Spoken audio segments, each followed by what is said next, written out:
ফিরে এলাম বিরতির পর। এই মুহূর্তের বড় খবরে নজর রাখবো। গুরাপে নাবালিকা ধর্ষণ ও খুনের রেকর্ড, 54 দিনে বিচার। চুঁচুড়া পক্সো আদালতে দোষী সাব্যস্ত অভিযুক্ত। 24 নভেম্বর সন্ধ্যায় নাবালিকাকে ধর্ষণ করে খুন করা হয়। 27 জন সাক্ষীর সাক্ষ্যদানের ভিত্তিতে দোষী সাব্যস্ত। গুরাপের ঘটনা, নাবালিকা ধর্ষণ ও খুনের রেকর্ড, 54 দিনে বিচার। চুঁচুড়া পক্সো আদালতে দোষী সাব্যস্ত অভিযুক্ত। 24 নভেম্বর সন্ধ্যেবেলা নাবালিকাকে ধর্ষণ করে খুন করা হয়। 27 জন সাক্ষীর সাক্ষ্যদানের ভিত্তিতে দোষী সাব্যস্ত। চুঁচুড়া পক্সো আদালতে দোষী সাব্যস্ত অভিযুক্ত। নাবালিকাকে ধর্ষণ করে খুনের অভিযোগ ওঠে প্রতিবেশীর বিরুদ্ধে। আমরা জানি এই ঘটনা প্রকাশ্যে আসতেই ব্যাপক উত্তেজনা ছড়ায় হুগলির গুরাপে। নাবালিকার পরিবারের অভিযোগের ভিত্তিতেই প্রতিবেশী ওই ব্যক্তিকে গ্রেফতার করা হয়েছিল। গুরাপ থানার পুলিশ গ্রেফতার করে 27 জন সাক্ষী দেয় এই মামলায়। 54 দিনে বিচার গুরাপে নাবালিকা ধর্ষণ ও খুন ঘটনায়। হুগলি জেলার গ্রামীণ পুলিশ সূত্রে যেটা জানা গিয়েছিল যে মৃত নাবালিকা পিতার অভিযোগের ভিত্তিতে ধর্ষণ ও খুনের মামলা রুজু হয়েছিল। প্রতিবেশীর বিরুদ্ধে অভিযোগ ছিল, অভিযুক্তকে দোষী সাব্যস্ত এবং সাজা ঘোষণা। 54 দিনের মাথায় বিচার। চুঁচুড়া পক্সো আদালতে দোষী সাব্যস্ত অভিযুক্ত। গুরাপে নাবালিকা ধর্ষণ ও খুনে রেকর্ড দিনে বিচার। আরো একবার জানিয়ে রাখবো, 24 নভেম্বরের ঘটনা। চুঁচুড়া পক্সো আদালতে দোষী সাব্যস্ত অভিযুক্ত। 54 দিনে বিচার গুরাপের নাবালিকা ধর্ষণ ও খুন কাণ্ডে। 24 নভেম্বর সন্ধ্যায় নাবালিকাকে ধর্ষণ করে খুন করা হয়। 27 জন সাক্ষী দেয়, সাক্ষ্যদানের ভিত্তিতেই কিন্তু দোষী সাব্যস্ত। 27 জনের সাক্ষ্যদানের ভিত্তিতে দোষী সাব্যস্ত অভিযুক্ত। 54 দিনের মাথায় বিচার পেল ওই নাবালিকা। নাবালিকাকে ধর্ষণ করে খুনের অভিযোগ উঠল প্রতিবেশীর বিরুদ্ধে। আমরা এই খবর পেয়েছিলাম 24 নভেম্বর এবং তারপর থেকে যা যা তদন্ত হয়েছে এবং যেভাবে এগিয়েছে তদন্ত, 27 জন সাক্ষ্য দেয় এবং এই 27 জনের সাক্ষীর সাক্ষ্যদানের ভিত্তিতেই কিন্তু বিচার পাওয়া গেল। গুরাপে নাবালিকা ধর্ষণ ও খুনে রেকর্ড দিন, 54 দিনে বিচার।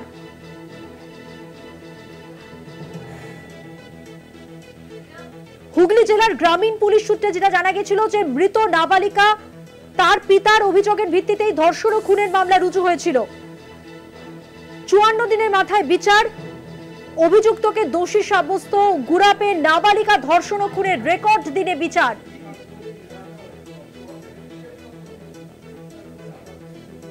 আমরা যদি একটু পিছিয়ে যাই, 24 নভেম্বরের ঘটনা। সেখানে রবিবার দিন সন্ধ্যায় হঠাৎই নিখোঁজ হয়ে যায় 5 বছরের ওই নাবালিকা। পরিবারের লোকজন খোঁজাখুঁজি শুরু করে এবং এরপর নাবালিকার বাড়ি থেকে কিছুটা দূরে প্রতিবেশীর বাড়ি থেকেই রক্তাক্ত অচৈতন্য অবস্থায় পড়ে থাকতে দেখেন বাড়ির লোকজন। তবে তারপর সেই পুরো বিষয়টি কেউ বুঝতে পারেননি। শেষ পর্যন্ত গ্রামীণ হাসপাতালে মৃত বলে ঘোষণা করা হয় ওই নাবালিকাকে। তীব্র উত্তেজনা ছড়িয়ে পড়ে এলাকায়। ধৃত ব্যক্তির বিরুদ্ধে আগেও একাধিক অপরাধমূলক কাজের অভিযোগ আছে বলে দাবি করেন এলাকাবাসী।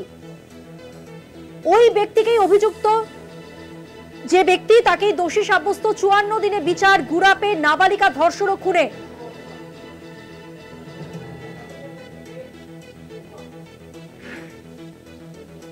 প্রতিনিধি রিয়া মাঝি আরো বিস্তারিত জানাচ্ছেন গোটা বিষয় সম্পর্কে। রিয়া, দেখো, তোমায় জানিয়ে রাখবো যে গুরাপে যে রেপ অ্যান্ড মার্ডার, মাইনরের যে রেপ অ্যান্ড মার্ডার কেস হয়েছিল তার রেকর্ড টাইমে আজকে যেটা দেখা গেল যে চুঁচুড়া আদালতে রেকর্ড টাইমে তাকে তার যে দোষী সাব্যস্ত করা হলো। চুঁচুড়া আদালত তাকে দোষী সাব্যস্ত করলো এই অভিযুক্তকে। তোমাকে জানিয়ে রাখবো যে গুরাপের এই ঘটনা, যে রুরাল গুরাপের এই ঘটনা ঘটে এবং 24 নভেম্বর এই ঘটনা ঘটে, যেখানে দেখা যায় যে 5 বছরের এক শিশুকে তাকে ধর্ষণ করে খুন করা হয় এবং তারপরেই 24 তারিখে সে বিকেল থেকে নিখোঁজ ছিল এবং 24 তারিখ রাতে তার প্রতিবেশীর একজনের বাড়ি থেকেই তাকে বিভৎস অবস্থায় উদ্ধার করা হয় এবং পাড়া প্রতিবেশীরাই সেখান থেকে উদ্ধার করে এবং তারপরেই কিন্তু পুরো ঘটনাটা গুরাপ থানা পুলিশ তারা যশোপাড়ে ঘটনাস্থলে যায় এবং পরে সেটা ধনেখালি যিনি সার্কেল অফিসার তার নেতৃত্বে এই পুরো তদন্তটা হয় এবং তারপরে যেটা দেখা যায় একটি সিট গঠন করে এই তদন্ত হয় এবং 13 দিনের মাথায় চার্জশিট পেশ করা হয়। তারপরে যেটা দেখা যায় আজকে অর্থাৎ 52 ডেজের মাথায়, আজকে 52 ডেজের মাথায় আজকে তাকে দোষী, অভিযুক্তকে এই জায়গাটা উল্লেখযোগ্যভাবে জয়নগরে 62 দিনে, ফরাক্কায় 59 দিনে, এবং তুমি বলছো 52 দিন, তাই তো? একদমই। দেখো, এই কারণেই আমি তোমাকে প্রথমে যে ওয়ার্ডটা ইউজ করলাম সেটা হচ্ছে রেকর্ড টাইমে। কেন ইউজ করলাম? কারণ হচ্ছে যে এর আগে যে দুটি ঘটনা ঘটেছে যেখানে দেখা গিয়েছিল যে জয়নগরে, সেখানেও যেমন এই পক্সো কেস, রেপ করে খুন করা হয়েছিল, এবং তারপরে ফারাক্কায় একইভাবে মাইনরকে রেপ করে খুন করা হয়েছিল। এই যে একাধিক ঘটনা ঘটে গিয়েছে, আরজি করের পরপরই যে ঘটনাগুলো ঘটে গিয়েছে, সেখানে যেটা দেখা হয়েছে যে স্টেট পুলিশের তরফ থেকে তারা কিন্তু দক্ষতার সাথে এই তদন্তগুলো করেছে। এবং তারপর আমরা দেখেছিলাম যে ভবানী সেখানে প্রেস কনফারেন্স করে সিনিয়র অফিসিয়ালসরা একাধিকবার তারা বলেছিল, এবং যেটা দেখা গিয়েছিল যে জয়নগরের যে তদন্ত হয়েছিল সেটা 62 ডেজের মাথায় সাজা ঘোষণা করা হয়েছিল, এবং তারপরে ফারাক্কার যে কেস সেখানে 61 ডেজের মাথায়, আই রিপিট 61 ডেজ, কারণ জয়নগরটা 62 এবং তারপরে 61 ডেজের মাথায় তাকে তার সাজা ঘোষণা করা হয়। এবং আজকে যে ডেট দেওয়া হয়েছে সে 17 তারিখে তার সাজা ঘোষণা হবে, অর্থাৎ 54 ডেজের মাথায় এই ঘুরাপের কেস, অর্থাৎ রেকর্ড টাইমে স্টেট পুলিশের রেকর্ডে এটা কিন্তু অত্যন্ত উল্লেখযোগ্য। এবং এটার রেকর্ড যে এই ধরনের বিএনএসএস আসার পর থেকে এই ধরনের তদন্ত, এবং যেখানে অত্যন্ত দ্রুত গতিতে এই তদন্ত, এবং 52 ডেজের মাথায় আজকে যেখানে অভিযুক্তকে দোষী সাব্যস্ত করা হলো, এবং 54 অর্থাৎ আরজি করের যেদিনকে রায়, ঠিক তার আগের দিনকে অর্থাৎ 17 তারিখে সেই দিনকে কিন্তু সাজা ঘোষণা করা। উল্লেখযোগ্যভাবে 17 জানুয়ারি ওই নাবালিকার জন্মদিনও।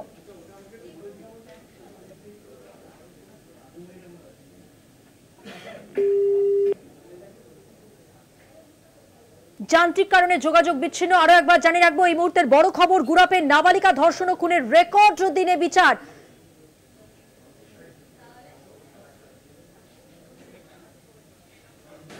গুরাপ থানার অফিসার ইনচার্জ তিনি একটা খবর পান যে ওই তার থানার অন্তর্গত একটা গ্রামে একটা মেয়ের উপরে একটা অত্যাচার করা হয়েছে, এবং তার অবস্থা ভালো না, এবং সেখানে ল অ্যান্ড অর্ডার সিচুয়েশন খুব খারাপ। সেই খবরটা পেয়ে সে যথাযথ সঙ্গে সঙ্গে সেখানটা উপস্থিত হয়, এবং তারপরে মেয়েটাকে নিয়ে তার বাবা হাসপাতালে যায়।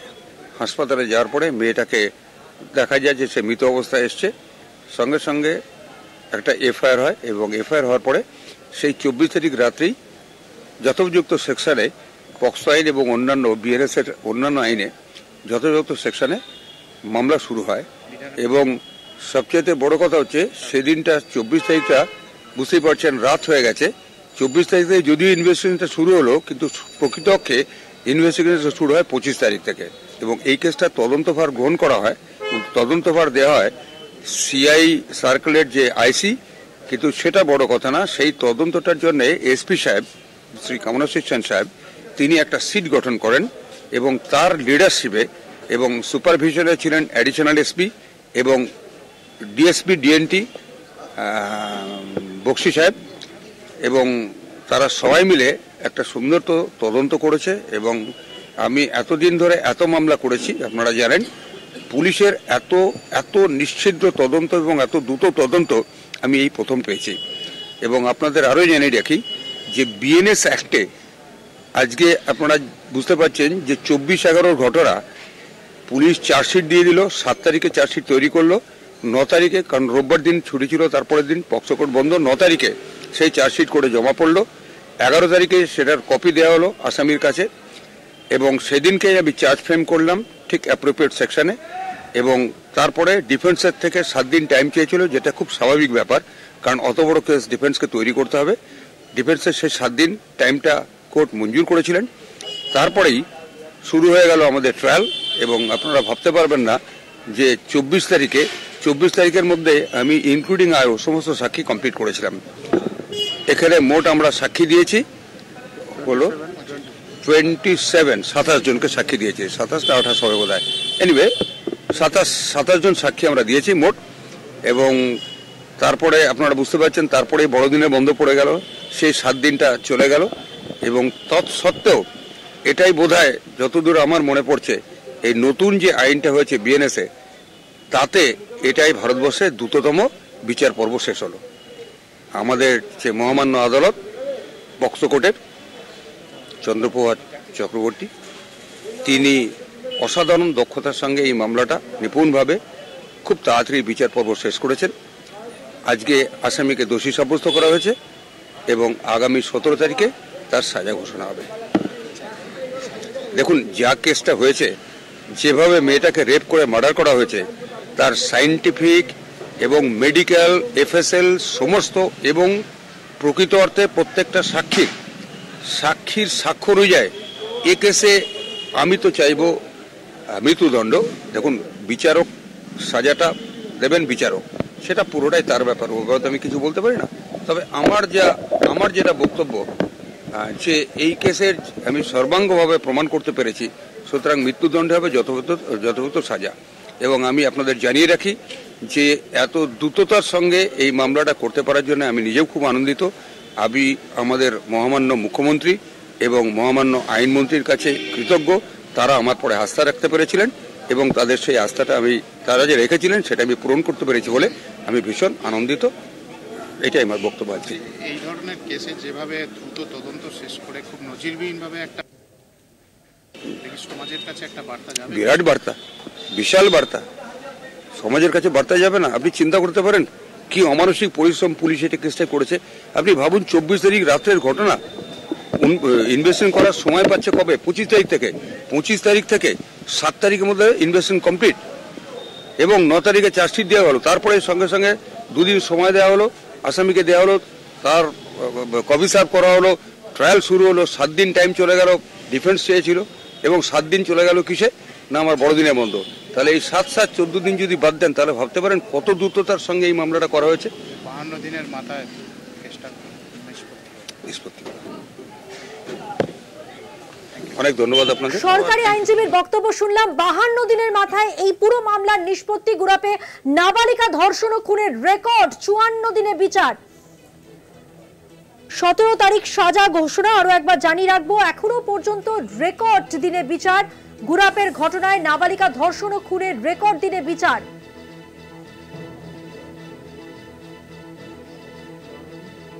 24শে নভেম্বর এই ঘটনাটি ঘটেছিল। যেমনটা সরকারি আইনজীবী বলছিলেন, অত্যন্ত দ্রুততার সঙ্গে। সর্বোপরি তিনি বারবার উল্লেখ করলেন পুলিশের সক্রিয়তা নিয়ে, পুলিশের ভূমিকা নিয়ে।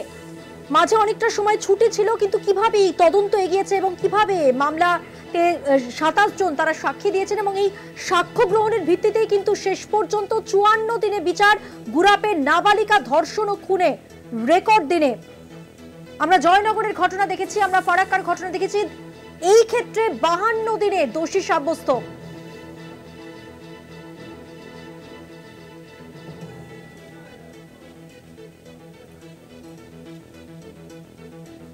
কথা বলবো, আমাদের সঙ্গে রয়েছেন আমাদের প্রতিনিধি রিয়া মাঝি। রিয়া,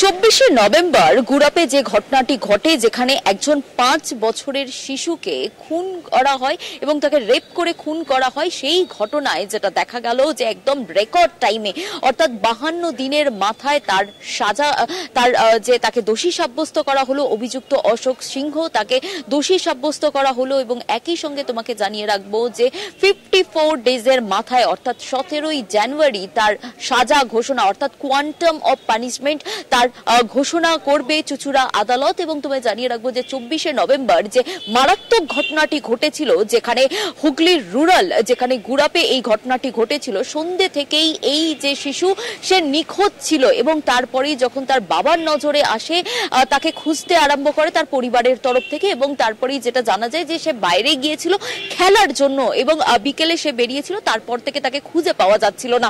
এবং তারপরে পাড়া প্রতিবেশীকে সঙ্গে নিয়ে কিন্তু তন্ন তন্ন করে করে বিভিন্ন জায়গায় খোঁজে এবং তারপরেই সন্দেহ ছিল একজন প্রতিবেশীর ওপরে এবং তার বাড়িতে যখন এই প্রতিবেশীরা প্রত্যেকে যখন তার বাড়িতে ঢোকে এই নাবালিকাকে এই যে শিশু তাকে খুঁজতে খুঁজতে যখন সেখানে পৌঁছায় তখন দেখে যে বিবস্ত্র অবস্থায় এই শিশুকে মশারি থেকে আরম্ভ করে কাঠ কম্বল সমস্ত কিছু চাপা দিয়ে বিবস্ত্র অবস্থায় সেই বাড়িতে রাখা হয়েছে, একদম তার বাড়ি থেকে ঢিল ছোড়া দূরত্বে এই প্রতিবেশীর বাড়িতে।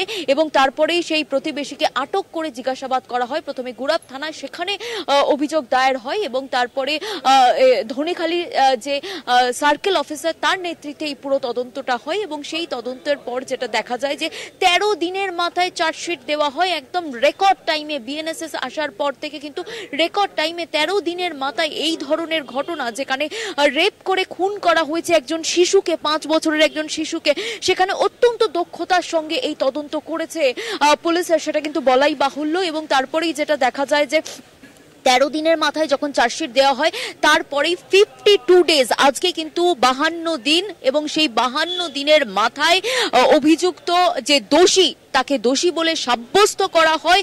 এবং যিনি সরকারের পক্ষের আইনজীবী তিনি বলেন যে এই ধরনের যে ঘটনা, এত মারাত্মক একটি ঘটনা এবং সেই তদন্ত এত দ্রুততার সঙ্গে সেই তদন্ত, এবং ওয়েস্ট বেঙ্গল পুলিশের এটা কিন্তু রেকর্ড বলে এমনটাই কিন্তু উল্লেখ করেন, এমনটাই দাবি করেন সরকারি আইনজীবী। এবং তারপরে তোমাকে জানিয়ে রাখবো যে আগামী 17ই জানুয়ারি সেখানে কোয়ান্টাম অফ পানিশমেন্ট, অর্থাৎ তার পানিশমেন্ট কি হবে, তাকে কি রায় দেবে আদালত, চুঁচুড়া আদালত, সেই দিকেই কিন্তু তাকিয়ে। কারণ আমরা জানি যে যখন আরজি কর নিয়ে গোটা দেশ তোলপাড় হচ্ছিল সেই সময় কিন্তু জয়নগরের মতো ঘটনা ঘটে, যেখানে একজন নাবালিকা তাকেও কিন্তু ঠিক একইভাবে তাকে রেপ করে খুন করে তার ঢিলছোড়া দূরত্বে তার বাড়ির পাশে একটি খালে, একটি জমিতে, একটি জলা জমিতে তাকে ফেলে যায় এবং তাকেও গ্রেপ্তার করে সেখানকার পুলিশ, জয়নগর থানার পুলিশ, এবং তাকে গ্রেপ্তার করে কয়েক ঘন্টার মধ্যে তাকে গ্রেপ্তার করে। সেখানেও যেটা দেখা যায় যে 62 ডেজের মাথায় তার সাজা ঘোষণা করে আদালত। এবং তারপরেই যে ফারাক্কার যে কেস, সেটাও কিন্তু অত্যন্ত একটি মর্মান্তিক এবং নক্কারজনক ঘটনা, যেখানে দেখা যায় যে যখন দুর্গাপূজা চলছিল সেই সময় সেখানকার সেই তরুণীকে তাকে খুন করা হয়, তাকে রেপ করা হয়, তাকে খুন করা হয়। এবং সকালবেলা যারা মর্নিং ওয়াকে এসেছে সেখানকার যে ঠাকুরের যে বেদি, সেই বেদি থেকে সেখান থেকে তাকে রিকভার করা হয় বডি, এবং তারপরে সেই তদন্ত চলে। সেটাও কিন্তু যেটা দেখা যায় যে 61 ডেজের মাথায় সেই অভিযুক্তকেও দোষী সাব্যস্ত করে তার কোয়ান্টাম অফ পানিশমেন্ট সেটা অ্যানাউন্স করা হয় এবং তার কিন্তু তাকে ফাঁসির ঘোষণা করা হয়। এবং তারপরে যেটা দেখা যায় যে হুগলির এই যে ঘটনা, যেখানে হুগলি রুরালের এই ঘটনা, যেখানে গুড়াপের এই ঘটনা, সেটাও কিন্তু অত্যন্ত মর্মান্তিক এই ঘটনা এবং নক্কারজনক এই ঘটনা, যেখানে 5 বছরের একটি শিশুর সঙ্গে এই ধরনের ঘটনা ঘটে, যেখানে তাকে রেপ করে তাকে খুন করা হয়। এবং শুধু তাই নয়, বডি লুকানোর জন্য কাঠ থেকে আরম্ভ করে মশারি কম্বল সমস্ত কিছু চাপা দিয়ে তাকে রাখা হয় এবং তারপরে প্রতিবেশীরা গিয়ে তাকে উদ্ধার করে এবং হাসপাতালে নিয়ে গেলে তাকে মৃত বলে ঘোষণা করা হয়। এবং এই ধরনের ঘটনাতে রেকর্ড কিন্তু হুগলির রুরালের পুলিশ, কারণ তোমাকে জানিয়ে রাখবো যে 52 ডেজের মাথায় যে তাকে অভিযুক্তকে দোষী সাব্যস্ত, এটা কিন্তু এর আগের ঘটনায় কিন্তু এরকম দেখা যায়নি। একদম রেকর্ড এই ওয়েস্ট বেঙ্গল পুলিশের হুগলি রুরাল, যেখানে এসপি রয়েছেন কমলাশিস সেন, তাদের এই যে তদন্ত, যেখানে সিট গঠন করে একদমই দেখো, তোমাকে যেমনটা বলছিলাম যে আরজি করের যে ঘটনা, সেখানেও কিন্তু যদি কলকাতা পুলিশের হাতে থাকতো তাহলে কিন্তু এই ধরনের হয়তো আমরা রেকর্ড কিছু দেখতে পেতাম, যেটা আমরা আরজি করের পরপর যে ঘটনাগুলো ঘটেছে। এবং ওয়েস্ট বেঙ্গল পুলিশের এরকম একটা স্ট্যান্ড পয়েন্ট, যেখানে দেখা গিয়েছে যে যদি কখনো রেপ এবং মার্ডার হয় এবং সেখানে কোনো পক্সো থাকে বা কোনো শিশু, কোনো তরুণী, কোনো নাবালিকা, এরা এই ধরনের কেস যখন হবে সেক্ষেত্রে সেটাকে একদম দ্রুত তদন্ত করতে হবে এবং অত্যন্ত দক্ষতার সাথে সেই তদন্ত করতে হবে এবং দ্রুত তদন্ত করে তার যাতে দোষী সাব্যস্ত করে এবং তার যাতে কোয়ান্টাম অফ পানিশমেন্ট দ্রুত অ্যানাউন্স করা যায় সেই বিষয়টাই কিন্তু মূলত ওয়েস্ট বেঙ্গল পুলিশ তারা নজরে রাখছে এবং এটাই কিন্তু তাদের স্ট্যান্ড পয়েন্ট, যেটা আমরা জয়নগর দেখলাম 62 ডেজের মাথায় তাকে দোষী সাব্যস্ত করে তার কোয়ান্টাম অফ পানিশমেন্ট অ্যানাউন্স করা হলো এবং 61 ডেজের মাথায় ফারাক্কা করা হলো এবং তারপরেই যেটা দেখা যাচ্ছে যে হুগলি রুরাল অর্থাৎ গুড়াপের এই ঘটনা, সেখানে যেটা দেখা যাচ্ছে যে 52 ডেজের মাথায় 13 দিনের মাথায় প্রথমে চার্জশিট দেওয়া হয়েছিল এবং অত্যন্ত দ্রুততার সঙ্গে এই যে তদন্ত এবং তারপরে 13 দিনের মাথায় চার্জশিট এবং তারপরে 52 ডেজ অর্থাৎ আজকে 52 ডেজ যেখানে চুঁচুড়া আদালত এই অ্যাকিউজডকে যে তাকে দোষী সাব্যস্ত করলো এবং তারপরে 54 ডেজ অর্থাৎ 17ই জানুয়ারি ঠিক আরজি করের আগের দিন, আরজি করে যেদিনকে জাজমেন্ট রয়েছে 18 তারিখে, ঠিক তার আগের দিন 17ই জানুয়ারি যেখানে দেখা যাবে যে গুড়াপের এই ঘটনায় এই অ্যাকিউজডকে যাকে দোষী সাব্যস্ত করা হয়েছে তার কোয়ান্টাম অফ পানিশমেন্ট অ্যানাউন্স করবে চুঁচুড়া আদালত। ধন্যবাদ রিয়া, সরাসরি ছিলেন আমাদের প্রতিনিধি রিয়া মাঝি, কথা বললাম তার সঙ্গে। গুড়াপের নাবালিকা ধর্ষণ ও খুনের রেকর্ড 54 দিনে বিচার। চুঁচুড়া পক্সো আদালতে দোষী সাব্যস্ত অভিযুক্ত 24শে নভেম্বর সন্ধ্যায় নাবালিকাকে ধর্ষণ করে খুন করা হয়। 27 জন সাক্ষীর সাক্ষ্যদানের ভিত্তিতেই দোষী সাব্যস্ত।